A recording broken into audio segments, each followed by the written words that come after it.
आज का टॉपिक है हमारा विकर्ण संबंध, डाइगोनल रिलेशनशिप।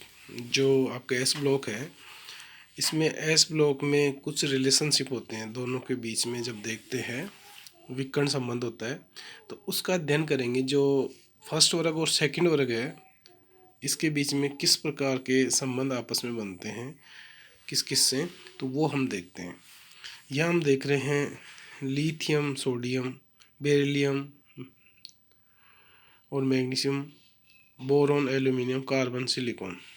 तो इसमें जो लिथियम का बन रहा है वो मैग्नीशियम से, बेरिलियम का बन रहा है एल्यूमिनियम से, बोरोन का सिलिकॉन से। ये विकर्ण संबंध बन रहे हैं आवर्त सारणी के दूसरे आवर्त के प्रारंभ के कुछ तत्व, जैसे लिथियम, बेरिलियम, बोरोन, अपने वृत्त के नीचे के तत्वों से उतनी समानता प्रदर्शित नहीं करते जितनी समानता अगले वर्ग के तत्वों के विकर्ण रूप में प्रदर्शित करते हैं। कहने का मतलब है कि लिथियम सोडियम से जितनी रखना चाहिए उससे ज़्यादा मैग्नीशियम से रखता है वो समानता।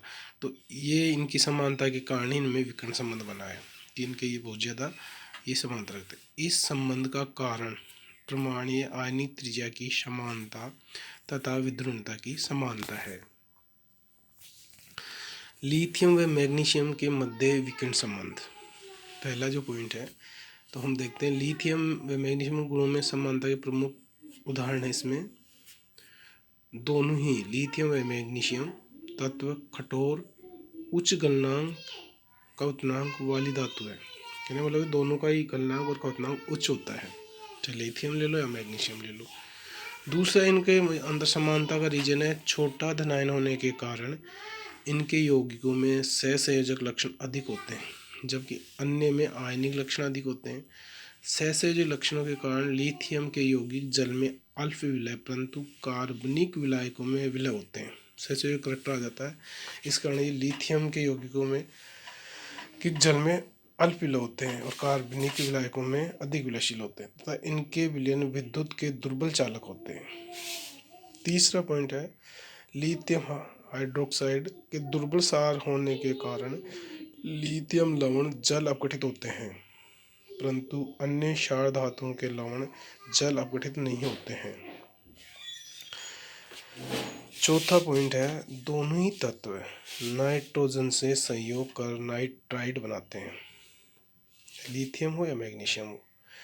पांचवा पॉइंट है दोनों ही लिथियम या मैग्नीशियम तत्व कार्बन से संयोग करके कार्बाइड बनाता है।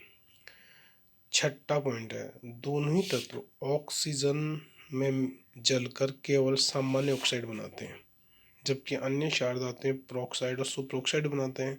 तो इनके लक्षण है। सातवां है लिथियम के हाइड्रोक्साइड, कार्बोनेट, नाइट्रेट आदि गर्म करने पर विघटित होते हैं तथा लिथियम ऑक्साइड देते हैं, जबकि अन्य क्षार धातुओं केवल नाइट्रेट विघटित होते हैं और नाइट्राइड बनाते हैं, ऑक्साइड नहीं। लिथियम OH तो लिथियम ऑक्साइड, फिर lithium carbon, lithium oxide, lithium nitrate, lithium oxide. मतलब लिथियम हाइड्रोक्साइड हो, कार्बोनेट हो, नाइट्रेट हो, किसी को भी गर्म करते हैं तो ये लिथियम ऑक्साइड देगा, जबकि मैग्नीशियम को भी गर्म करते हैं तो मैग्नीशियम ऑक्साइड और मैग्नीशियम कार्बोनेट देगा।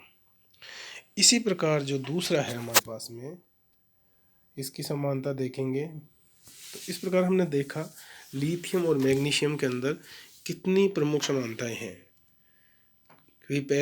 दोनों के गलनांक और क्वथनांक उच्च थे, दोनों ही जो हैं वो दुर्बल चालक होते हैं और अपघटित होते हैं जल में, दोनों ही नाइट्राइड बनाते हैं, दोनों ही कार्बाइड बनाते हैं और दोनों ही ऑक्साइड बनाते हैं, प्रोक्साइड और सुपर ऑक्साइड नहीं बनाते, और इनके अपघटित करने पर ऑक्साइड निकलता है। अब इसमें दूसरा है बेरिलियम एल्यूमिनियम में विकर्ण संबंध। इन दोनों में विकर्ण संबंध पाया जाता है। इसमें पहला इसका रीजन है कि बेरिलियम एवं एल्यूमिनियम दोनों ही सांद्र ऑक्सीकारक अम्लों के प्रति अक्रिय होते हैं। ये ऑक्सीकारक जो सांद्र ऑक्सीकारक अम्ल हैं कंसंट्रेट ऑक्सीकारक आयन उनके प्रति अक्रिय होती हैं, कोई क्रिया नहीं करते हैं, चाहे बेरिलियम को ले लो या एल्यूमिनियम को ले लो, क्योंकि इनकी सतह पर ऑक्साइड की रक्षी परत का निर्माण हो जाता है। इसलिए बेरिलियम एंड एल्यूमिनियम दोनों के ही हैं वो सांद्र ऑक्सीकरण अम्लों के प्रति अक्रिय होते हैं ऑक्साइड की रक्षी परत के कारण से। दूसरा पॉइंट है इनमें समानता का, दोनों के क्लोराइड चाहे बेरियम क्लोराइड हो या एल्यूमिनियम क्लोराइड BeCl2 या AlCl3 सहसंयोजक हैं तथा कार्बनिक विलायक में विलय है। सहसंयोजक और कार्बनिक विलायक में विलय है, ये तीव्र लुईस अम्ल की भांति व्यवहार करते हैं। तो दोनों ही लुईस अम्ल की भांति व्यवहार करते हैं, बेरिलियम या एल्यूमिनियम उनके क्लोराइड जो होते हैं।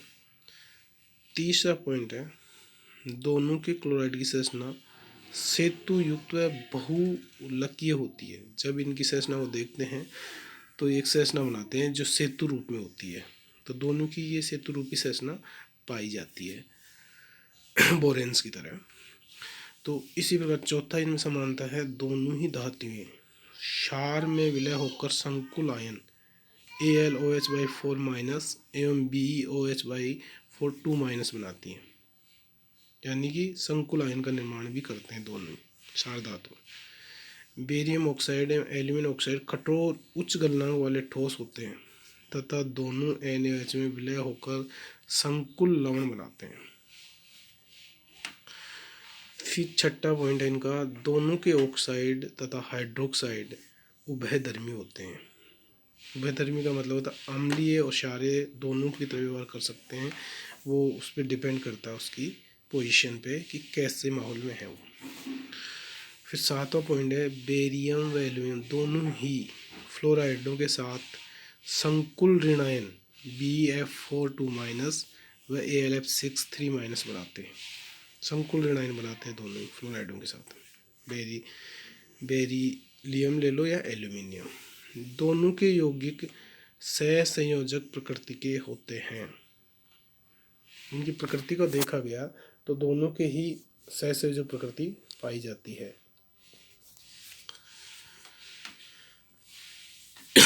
बेरिलियम जो कार्बाइड है Be2C एवं एल्यूमिनियम कार्बाइड Al4C3 दोनों ही जल अपघटित होने पर मेथेन बनाते हैं, जबकि अन्य क्षारीय मृदा धातुएं कार्बाइड CaC2 जल अपघटित हो पर एस्टिलीन देते हैं। यानी कि ये दोनों जो बेरिलियम और एल्यूमिनियम के कार्बाइड हैं, इनको जल अपघटित किया जाता है तो मेथेन बनते हैं इनसे, और अन्य क्षारीय मृदा धातुएं होते हैं वो अपघटित होकर एस्टिलीन का निर्माण करते हैं। तो ये इनमें समानता है। फिर हम देखते हैं कि B2C जल अपघटित किया तो बेरियम हाइड्रोक्साइड BOA बन गया, Al4C3 को हाइड्रोक्साइड तो एल्यूमिनियम हाइड्रोक्साइड बनेगा, कैल्शियम कार्बाइड को कैल्शियम हाइड्रोक्साइड बनेगा। फिर 10वां पॉइंट है, 10 पॉइंट्स हैं इसमें, एल्यूमिनियम की भांति बेरिलियम भी प्रोक्साइड नहीं बनाता, जबकि अन्य मृदा धातुएं प्रोक्साइड बनाती हैं। तो ये इनमें समानता है कि एल्यूमिनियम भी प्रोक्साइड नहीं बनाता और बेरिलियम भी प्रोक्साइड नहीं बनाता, जबकि अन्य धातुओं को हम देखते हैं तो वो प्रोक्साइड का निर्माण करते हैं। विकिरण संबंध, जो विकिरण संबंध का कारण परमाणुीय एवं आयनिक त्रिज्या के मान तथा विद्युणता का लगभग समान होना है।